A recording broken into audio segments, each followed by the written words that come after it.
அதிகாரம் 21. செதேக்கியாவின் தூதர்களுக்கு மறுமொழி. மல்கியாவின் மகனான பஸ்கூரையும் மாசேயாவின் மகனான குரு செப்பனியாவையும் செதேக்கியா அரசன் எரேமியாவிடம் அனுப்பியபோது ஆண்டவரின் வாக்கு அவருக்கு அருளப்பட்டது. அவர்கள் எரேமியாவிடம் வந்து, பாபிலோனிய மன்னன் நெபுகத்நேசர் தமக்கு எதிராய் போருக்கு புறப்பட்டு வருகிறான்.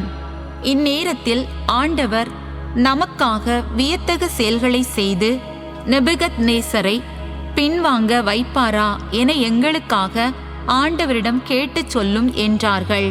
அப்போது எரேமியா அவர்களிடம் கூறியது, நீங்கள் செதேக்கியாவிடம் இவ்வாறு சொல்லுங்கள், இஸ்ரேலின் கடவுளாகிய ஆண்டவர் கூறுவது இதுவே, மதில்களுக்கு வெளியே உங்களுக்கு எதிராய் முற்றுகையிட்டுள்ள பாபிலோனிய மன்னனோடும் கல்தேயரோடும் போரிடுவதற்கு நீங்கள் கையாளும் படைக்கலன்களை உங்களுக்கெதிராக திருப்புவேன். அவர்களை இந்நகரின் நடுவில் வர செய்வேன். என் சினத்திலும் சீற்றத்திலும் கடும் கோபத்திலும் உங்களுக்கெதிராக நானே போரிடுவேன். ஓங்கிய கையோடும் வலிமை மிகு புயத்தோடும் போரிடுவேன். இந்நகரில் வாழ்வோரை வதைப்பேன். இங்குள்ள மனிதர்களும் விலங்குகளும் பெரும் கொள்ளை நோயால் மடிவார்கள்.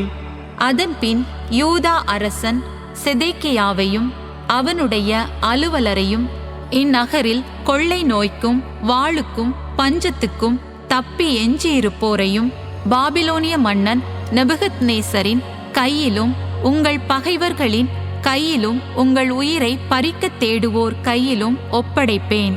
அவர்களை நெபுகத்நேசர் வாளால் வெட்டி வீழ்த்துவான். அவர்களை காப்பாற்றவோ அவர்களுக்கு இரக்கம் காட்டவோ பரிவு காட்டவோ மாட்டான் என்கிறார் ஆண்டவர்.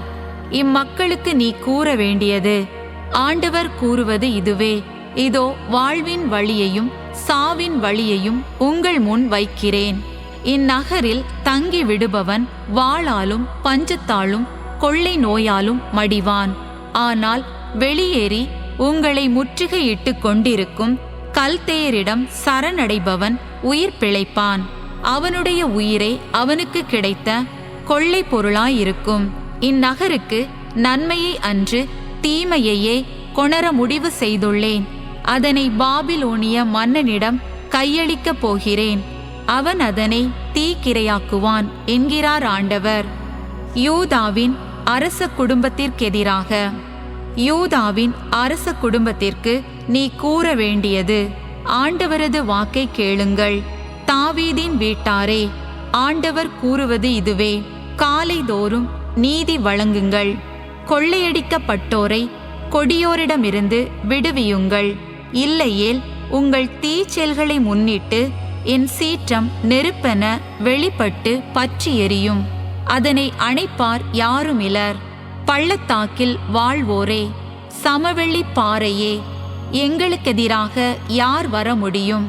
நம் கோட்டைகளில் யார் நுழைய முடியும் என கூறும் உங்களுக்கெதிராய் நானே எழும்பியுள்ளேன் என்கிறார் ஆண்டவர். உங்கள் செயல்களின் விளைவுக்கேற்ப உங்களை தண்டிப்பேன். நகரில் உள்ள வனத்திற்கு தீ மூட்டுவேன். சுற்றிலும் உள்ள அனைத்தையும் அது சுட்டெரிக்கும்.